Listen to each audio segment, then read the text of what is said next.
Okay, gonna set up another set of shelves like this one here. Got today's hardware just like this. This is the unassembled version. Says $54.99. We got it for what, 29 bucks? 29 and change.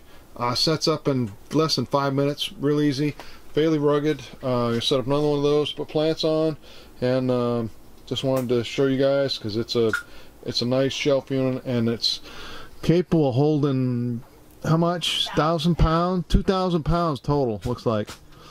1,000 pounds, 200 per shelf. Says yeah, so 1,000 pounds total. So that's pretty good.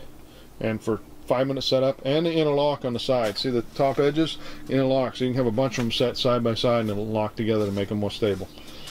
Anyway, just to pass something along to you guys, it'll help your storage needs. So we're trying to pack more stuff in the greenhouse, and this is part of it. Here's the assembled version right here. 5 shelves. Okay, so here's the shelves with loaded up with smaller potted plants and veggies and stuff, and we still got 2 open shelves on the bottom there to fill up. Over here in the corner we got our mushrooms, because this end of the greenhouse stays dark. Pretty, not dark, but it is shaded every day, so that's what you do there. And we'll see what these things do. Now we'll get more space throughout the greenhouse.